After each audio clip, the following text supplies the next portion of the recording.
Hello everyone for Channel 6 TV Community Focus. I'm Dennis George, and we're going to the polls on November the 8th, and we're not just electing a new president on that day, other positions on the ballot, and including the 24th legislative district here in Kentucky, which pits incumbent Democrat Terry Mills of Marion County against Brandon Reed, a Republican candidate from LaRue County.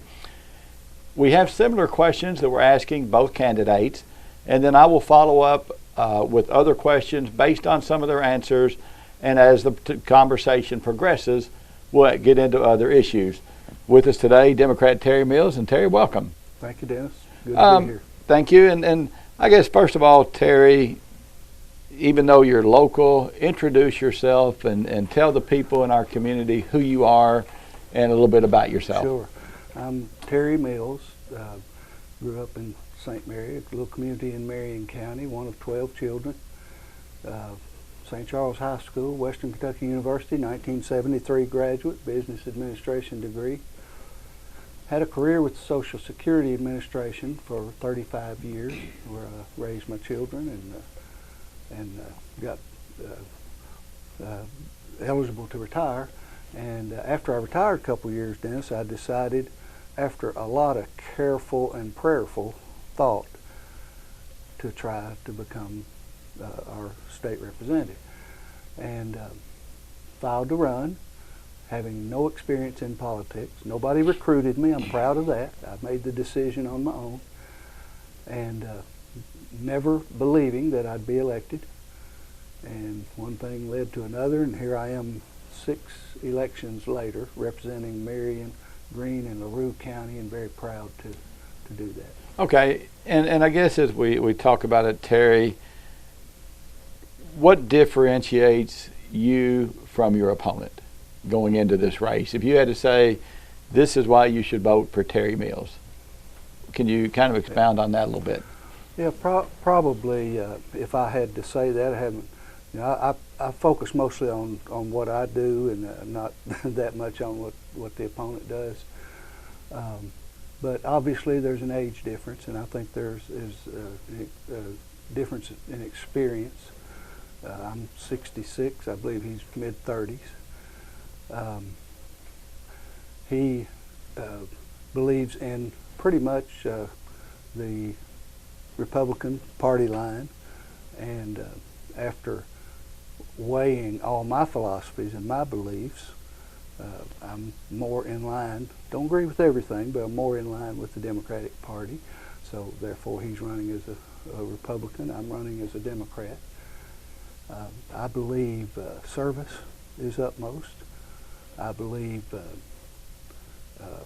I've got a motto. When I first ran, I sat down and wrote down some things, and one had to do with public education. I believe every resident of this state deserves a fair and complete public education, the best we can be. I've got another motto that I think about a lot: a fair day's work for a fair day's pay. I believe the only way you can start, the only way I know of that you can start with nothing and end up with something in life, is to work. I believe the value of work is immeasurable. I believe, as I say, that's the way you get ahead.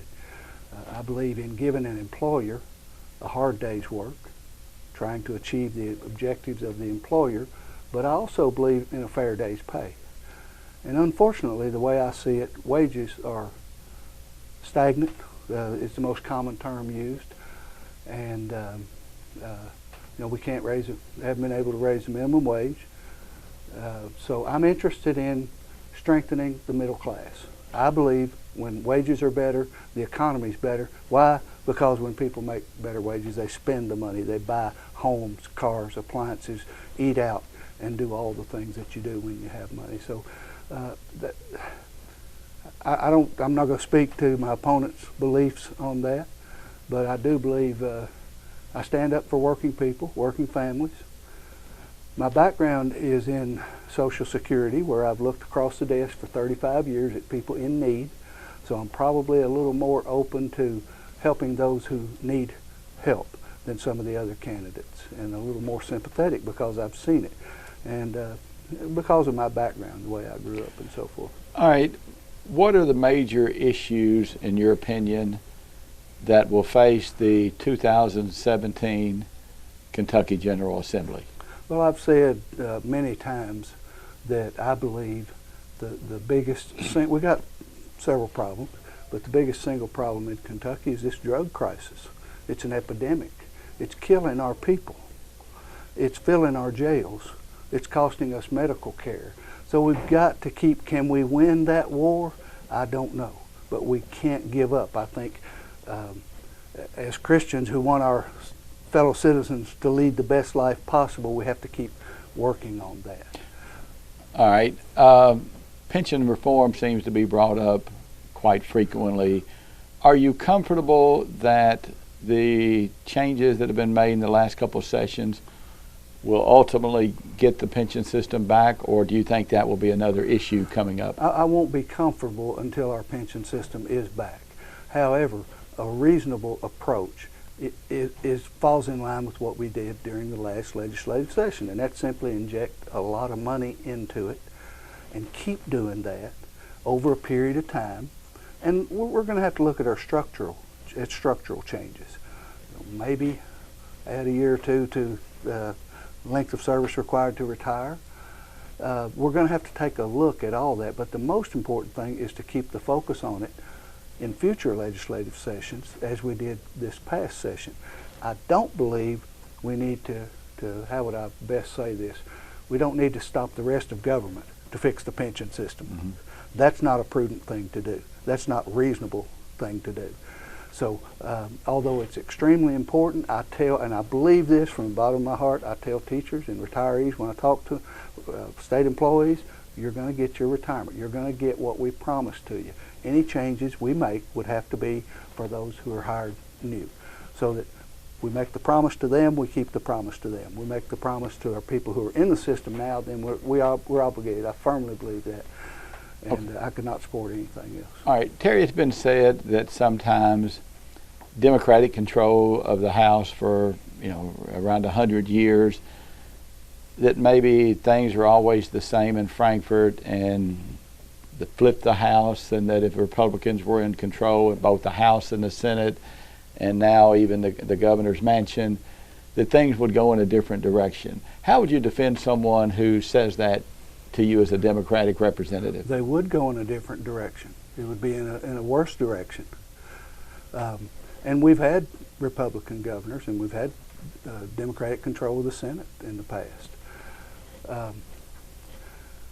I believe the current governor is, how do I want to tactfully say this, is overstepping his bounds.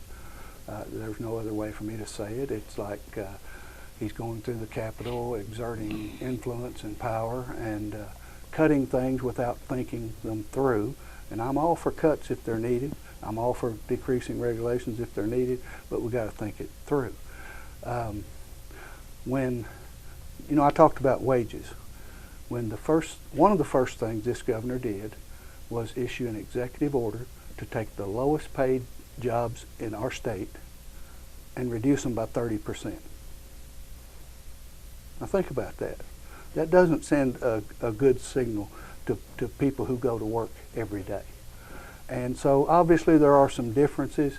We need, which is why we need balance in government. I mean, our whole system, our democracy is built on checks and balances. I believe it would be detrimental to the people and to the future of Kentucky if the Republicans control the House, the Senate, and the executive branch. Now, as you know, and many of our viewers know, we're the last state in the South that has a Democratic House of Representatives. So it's not hard to figure out why they're spending untold amounts of money from outside our state, from Washington, D.C., from corporate bosses all over the country, trying to beat me and other Democrats around the state. I think it's important that Democrats keep control of the House in order to maintain balance, our system of checks and balances in state government. Okay, you said that you've served several terms up there. What do you bring to the voters of the 24th District that should grant you another term as their representative? It took me about 3 years to figure out the system. You know, as an outsider, a true outsider, I had to be led around when I went up there. When I went to Frankfort to be sworn in, it was the third or fourth time in my life I'd been to Frankfort. I was truly an outsider. So in that 3 years, I've learned how the system works. Not only that, but I've created a lot of relationships that serve me well when I try to get roads, when I try to get utility projects, when I try to get funding for the various things that the state government funds. So most of all, though, I think what I bring is that if you call on me, I answer you. And I tell people I maybe not, maybe can't. Seldom, in fact, am I able to do exactly what you want me to do, but I always try. And I like to think my record proves that. And that's really what it's about, constituent services and helping those people who are in need. Okay, a lot of Democrats are, and even in Kentucky, and perhaps yourself, being criticized, maybe their stance, their pro-life stance, and carrying that forward with tax dollars going to Planned Parenthood. Do you want to explain things like that to the viewers? Well, I'm a pro-life Christian candidate, and I haven't always said that. I wasn't sure you needed to say it, but apparently the voters want to hear that. So I'm a pro-life Christian candidate, and if you're making reference to a particular bill, you know, there's a national discussion going on about Planned Parenthood, which doesn't really connect that well to what's going on in Kentucky. But is there a question about a particular bill? Have you made votes to send tax dollars to Planned Parenthood? I guess that was kind of something that had been brought up. Okay. Now, I'm being accused of that, but I have not. Okay. And you know, we don't have time to talk. In fact, I'm being accused of several things which I can rationally defend, but you know, when they're making so many accusations in the mailers and the radio ads, you know, you don't have time. That's why they do it. You don't have time to defend yourself. All right, going forward, give yourself a grade on your performance as a state legislator. Now, Dennis, that's not a good question. You know, I don't have any self-esteem. Well, you know I was raised a Catholic right. boy, and I don't have any self-esteem. I don't judge myself. I want you and the constituents I serve to judge me, and they'll judge me on election day. I'm not going to judge myself. All I know is I work hard. Every job I've had, I've been told when I'm done that I was the hardest working person they knew. I had a boss at Social Security 25 years. The day I retired, he called me and said, "You're the hardest working person I've ever known." I know that I'm working a whole lot more now, and I'm making a whole lot less than I did in my career. But you're having a lot more fun. I'm having some fun. I'll say this. When I get something done, it's much more rewarding. But it was rewarding on my other job. When somebody came in and they were concerned and about losing their job because of one reason or another, retirement or the death of, death of a family member, it was satisfying to be able to help them. And it's kind of the same thing. But I don't judge myself. I don't think, it's like I tell when I'm going around campaigning, don't ask me, ask others.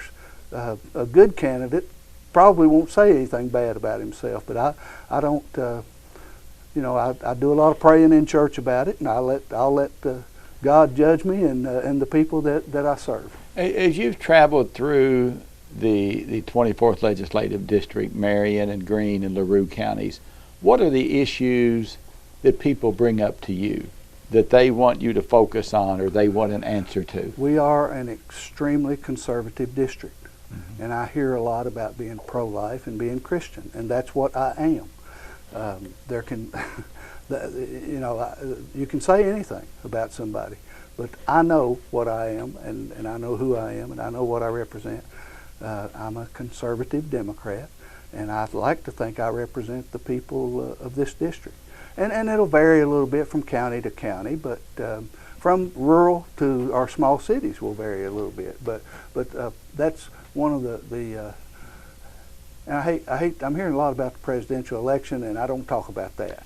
So that's another. Well, another but thing. that's I work in Frankfurt. All right, that's going to bring me to a question that's also being posed to Mr. Reed, or has been posed to Mr. Reed, that for years the Republican Party would try to tie even Democrats at your level to President Obama, and I think we would agree who's not been the most popular president in the state of Kentucky. And I posed to Mr. Reed, what if they tried to tie you to a Donald Trump in this election? And I would throw that out to you if they wanted to try to tie you to Hillary Clinton. The first thing I'd say about that is I'm not trying to tie him to anybody. I'm trying to tell people what I do. Now they try to tie me to people. Obama, I hear, is more popular than he's ever been in the 8 years he's been in office. But as you know, you were around the last election, and they sent the mailers out with me driving President Obama around, and me with Nancy Pelosi and the president killing jobs and health care and so forth. So it's they try that. You know, I don't want to say they go low, we go high. Yeah. But they try that, and I like to stay above that fray. To me, I think it's not what our system should be about. My opponent and me should be out in public telling what we believe, what we've done in my case, in his case, what he would do, not sending out mailers bashing me over a vote that can be twisted any way I can go through. I've seen all these things are fresh on my mind, and that's why I'm. You've been studying. Well, I've been studying. Not only that, but you know, out of thousands of votes in 6 years, you can find enough and twist them and distort them to make it sound really bad. But I would just say that every vote I take it seriously. I study as much as possible the bills, and I make the vote that I believe is the right vote at the right time. And the last question I always ask myself is will this help people that I represent? That's the last question I always ask myself. Okay, and I guess that leads me to another question, that there are criticisms sometimes with Republican senators who fall in and do what Robert Stivers, President of the Senate, would have them do. There are criticisms that Democrats in the House fall in line behind Greg Stumbo and vote the way he would want you to vote, and sometimes it may or may not be in the best interest of your district. But it's a vote sometime maybe that you have to take, and are you protecting your district down the road, or is there a conflict sometime along that line? What's in the best interest of your district is a lot of times a subjective matter. I mean, what's in the best interest in one county may not be in the best interest in another. We're a two-party system. You align yourself with a party. I don't agree with everything the Democratic Party, the platform, and I'm sure maybe my opponent doesn't agree with everything in the Republican platform. I don't know about him because I worry about me. So sure, you're going to vote more together if you're in the same party. Now, what I would say about Stumbo voting and me voting is, I can't help it if he votes like I do. He's following you, is that what you're saying? I can't help it if he votes like I do, Dennis. Now, do you vote in alphabetical order up in there, the roll call? No, you punch everybody. The names are listed in alphabetical order, but you vote whenever. A lot of times people will wait and vote to see how somebody else is voting. I don't do that.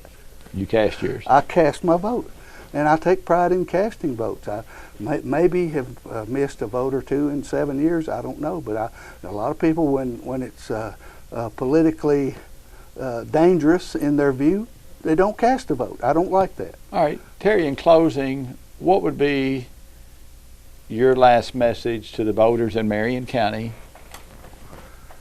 to consider re-electing you to the House of Representatives? I work hard. I'm serious about this.